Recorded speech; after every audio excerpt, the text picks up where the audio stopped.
রাসূল বলেন, তুমি যে অবস্থায় আছো এই অবস্থা থেকে উঁচু অবস্থাদের দিকে দৃষ্টি দিবা না।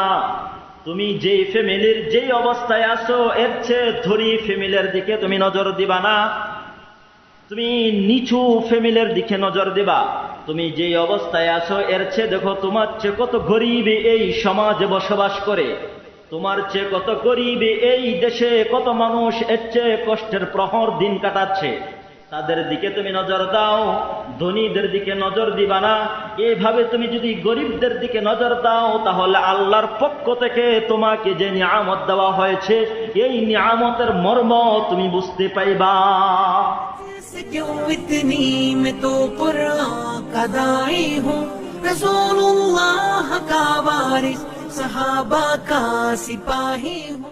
যারা গরিব তাদের মন যখন অন্যদিকে চলে যায়, পাশের বাড়ি লোকের দিকে চলে যায়, তাদের ঘরে এত আরাম আয়েশ, তাদের ধনী ফ্যামিলি এত আরামের খাবার খায়, দামি দামি খাবার খায়, দামি দামি বিছানায় ঘুমায়, এত সুখ শান্তির জিন্দেগি করে, আহারে আমার জীবনটা না কত কষ্টের। এই পরিস্থিতি যাদের হয় সেই ব্যাপারে রাসূল তাদেরকে কতগুলো নসিহত করে গেছেন। নসিহত, আমি সেই নসিহত গুলো বলেই আমি আলোচনার ইতি টানব। 1 নম্বর, মুসলিম শরীফের 7320 নম্বর হাদিস বর্ণনাকারী, তিনটা হাদিসের বর্ণনাকারী আবু হুরায়রা রাদিয়াল্লাহু তাআলা আনহু, তিনি বলেন, قال رسول الله صلى الله عليه وسلم انظروا إلى من أسفل منكم ولا تنظروا إلى من هو فوقكم فهو أجدر ألا تزدروا نعمة الله। রাসূল বলেন, তুমি যে অবস্থায় আছো এই অবস্থা থেকে উঁচু অবস্থাদের দিকে দৃষ্টি দিবা না। তুমি যেই ফ্যামিলির যেই অবস্থায় আছো এর চেয়ে ধনী ফ্যামিলির দিকে তুমি নজর দিবা না। তুমি নিচু ফ্যামিলির দিকে নজর দিবা। তুমি যেই অবস্থায় আছো এর চেয়ে দেখো তোমার চেয়ে কত গরিব এই সমাজে বসবাস করে, তোমার চেয়ে কত গরিব এই দেশে কত মানুষ এর চেয়ে কষ্টের প্রহর দিন কাটাচ্ছে, তাদের দিকে তুমি নজর দাও, ধনীদের দিকে নজর দিবা না। এইভাবে তুমি যদি গরিবদের দিকে নজর দাও তাহলে আল্লাহর পক্ষ থেকে তোমাকে যে নিয়ামত দেওয়া হয়েছে এই নিয়ামতের মর্ম তুমি বুঝতে পাইবা।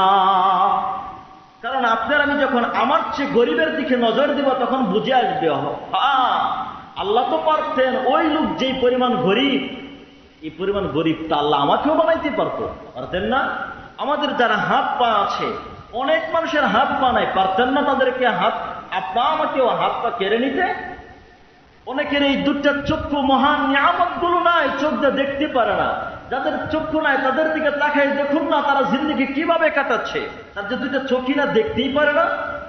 এভাবে যদি আপনার আমি আমার চেয়ে নিচু যারা আছে এদের দিকে যদি তাকাই তাহলে আল্লাহ যে আমাকে কি পরিমাণ নিয়ামত দিয়েছে এই নিয়ামত আপনার আমার বুঝে আসবে, অন্যতাই বুঝে আসবে। এবার যাই 2 নম্বর হাদিস। আল্লাহ নবী সাল্লাল্লাহু আলাইহি ওয়াসাল্লাম বলেন, ইযা নাযারা আহাদুকুম ইলা মান ফুদ্দিলা আলাইহি ফিল মাল ওয়াল খাল। রাসূল বলেন, তোমাদের চেয়ে সম্পদের বেশি ওয়ালাদের দিকে নজর যখন চলে যাবে, অথবা তোমার চেয়ে আকার আকৃতি সুন্দরের দিকে যখন চলে যাবে, আরে আমার চেহারাটা তো এত সুন্দর না, আমার বডিটা তো এত সুন্দর না, অমুকের সন্তানের চেহারা গুলো না কত সুন্দর, অমুকের সন্তানের চেহারা না কত সুন্দর, বডি না কত ফিটনেস, আমার বডির চেয়ে অমুকের বডি কত সুন্দর, আমি কালো অমুক সুন্দর, এমন নজর যদি তোমাদের চলে যায়, তোমাদের চেয়ে যাদের সুন্দর বেশি, তোমাদের চেয়ে যাদের ধন সম্পদ বেশি, তাদের দিকে যদি তোমাদের নজর চলে যায়, রাসূল বলেন, ফালিয়ানজুর ইলা মান হুয়া আসফালা মিনহুম মিম্মান ফুদ্দিলা আলাইহি। তৎক্ষণাৎ সাথে সাথেই তুমি তোমার চেয়ে গরিবওয়ালা, তোমার চেয়ে আকার আকৃতি নিম্ন মানুষের দিকে নজর দাও, সাথে সাথে তাদের দিকে নজর দাও, তাহলে বুঝে আসবে তুমি কি পরিমাণ নিয়ামতের ভিতরে আছো। আরে যারা 2 বেলা ভাত খাইতে পায়, ঠিক মতো 2 বেলা পেটে ভাত দিতে পারেন, তারা ফিলিস্তিনের দিকে তাকায় দেখেন না? না খাইতে খাইতে তাদের হাড্ডি পর্যন্ত দেখা যায়। তাকায় দেখুন না ফিলিস্তিনের মুসলমানের দিকে, থাকার মতো ঘর নাই, মা সন্তান প্রসব করছে, এক ভাঙ্গা এই বিল্ডিং এর এই ইট ভাঙ্গার উপরে, আর আপনি তো পারছেন আপনার স্বামীর ছায়ার নিচে, পারছেন তো সময় মতো চিকিৎসাও করতে। দেখেন বিভিন্ন জায়গায় মুসলমানদের অবস্থা কত নিচু মানের আছে, কত গরিব অসহায় আছে। আপনি তো 2 মুঠো ভাত দিতে পারেন, ফিলিস্তিন যাওয়ার দরকার নেই, আমার দেশের দিকে তাকান না, বাংলাদেশের দিকে। বিভিন্ন যারা দূরে সফর করেন, রেল লাইনে যারা সফর করেন, দেখেন না তাদের দিকে তাকায়া তারা কি পরিমাণ কষ্টের জিন্দেগি করছে। তাহলে তো আপনার আমার নিয়ামত বুঝে আসবে। শেষ হাদিসটা বলি, আলোচনা ইতি টানছি, সময় পার হয়ে গেছে। তিরমিজি শরীফের 2305 নম্বর হাদিস, বর্ণনাকারী আবু বকর। আল্লাহ নবী বলেন, মান ইয়াখুযু আন্নী হাউলাইল কালিমাতি ফামান ইয়া'মাল বিহিন্না আও ইউআল্লিমু মান ইয়া'মালু বিহিন্না।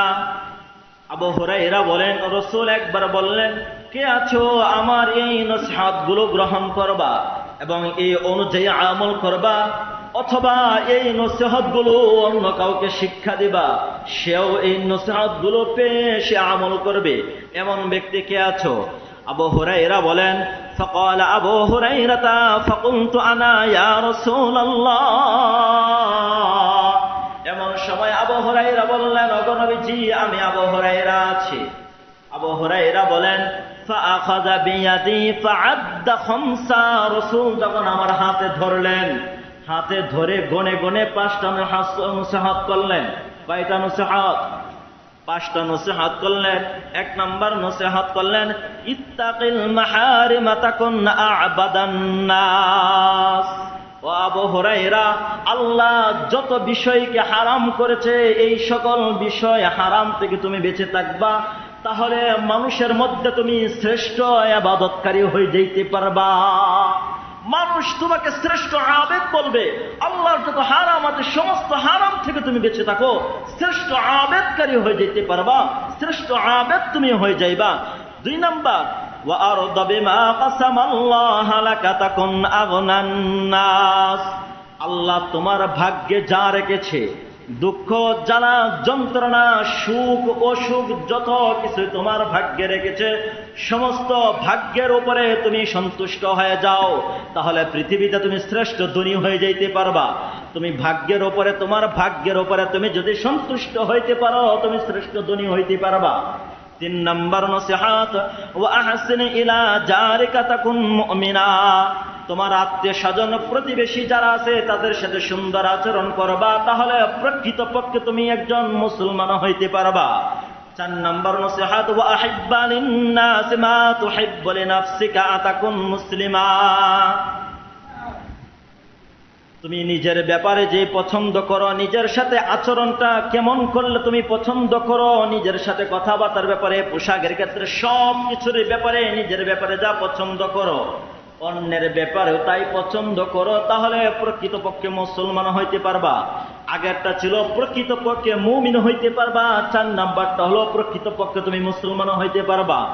5 নাম্বার আবু হুরায়রা নসিহতটা শোনো, ওয়ালা তুকসিরুদ দুহিকা ফাইন্না কাসরাতাদ দুহিকা তুমিতুল কল। বেশি বেশি হাসবা না, ঠাট্টা বিদ্রুপ করবা না, খেয়াল তামাশা বেশি করবা না, আড্ডায় বসে তুমি বেশি বেশি হাসি ঠাট্টা করবা না, এর দ্বারা মানুষের এই কলব মরে যায়। বেশি হাসা তামাশা করার কারণে কলব মরে যায়, কলব। রাসূল এই 5টা নসিহত করলেন। 2 নাম্বার যে নসিহত, যেটা জন্য আমি হাদিসটা টেনেছি, তোমার ভাগ্যে আল্লাহ যা রেখেছে, তোমার ভাগ্যে আল্লাহ যা রেখেছে, ভালো রাখলে ভালো, খারাপ রাখলে খারাপ, অসহায় জিন্দিগি রাখলে অসহায় জিন্দিগির উপরে, গরিবের জিন্দিগি রাখলে গরিবের জিন্দিগির উপরে, অসুস্থতার জিন্দিগি রাখলে অসুস্থতার জিন্দিগির উপরে যদি আপনি সন্তুষ্ট থাকতে পারেন, তাহলে আপনি শ্রেষ্ঠ ধনী হইতে পারেন। কারণ আপনার চেয়ে, এর চেয়ে নিশ্চয় ফ্যামিলি, এর চেয়ে বহু কষ্টে মানুষ জিন্দিগি কাটাইতেছে কিনা। যদি আমরা সেটা করতে পারি, তাহলে আমাদের জীবনে, আমাদের সংসারে সুখ আসবে। তাহলে 8 নম্বর যে হক ছিল সেটা হলো স্বামীর আয় যে পরিমাণ আছে এই আয় অনুযায়ী স্ত্রীরা তাদের ভরণ পোষণ চাইবে, অতিরিক্ত ভরণ পোষণ চাইবে না। এটা স্ত্রীদের কাছ থেকে স্বামীরা 8 নম্বর হক পায়। আরো রয়ে গেছে 12টা। কয়টা? স্বামীর মুখ 12টা, স্ত্রীর হক মোট 30টা। আপনারাও রেডি থাকেন, আপনাদের চেয়ে আপনাদের কাছ থেকে স্ত্রীরা আরো 10টা হক বেশি পায়। আমাকে বারবার বলা হচ্ছে, হুজুর স্ত্রীদের হকের আলোচনা কখন করবেন? আমি বলছি করবো ইনশাল্লাহ, অপেক্ষা করেন। আমি আলোচনা নিয়েছি, আমি কোরআন সুন্নাহ আলোকে দৃঢ়স্তের সহিত ধারাবাহিকভাবে আলোচনা করবো ইনশাল্লাহ, যদি আল্লাহ আমাকে হায়াতে বাঁচিয়ে রাখে। আর যদি হায়াত না থাকে তাহলে তার করার কিছু নেই। তো ওই জন্য আমাদের স্ত্রীদেরকে আমরা এই আমলগুলো শোনাবো, বোঝাবো তাদেরকে। আর স্ত্রীরা যেনারা আছেন, মহিলারা যেনারাও আছেন, আপনারাও আল্লাহর কোরআনের উপরে এবং রসুলের হাদিসগুলোর উপরে আপনারা আমল করার চেষ্টা করবেন, তাহলে সংসারে সুখ আসবে ইনশাআল্লাহ। আল্লাহ সুবহানাহু ওয়া তাআলা আমাদের সকলকে আমল করা তৌফিক দান করুন। क्यों इतनी मैं तो कुरान का दाई हूँ, रसूलुल्लाह का वारिस, सहाबा का सिपाही हूँ।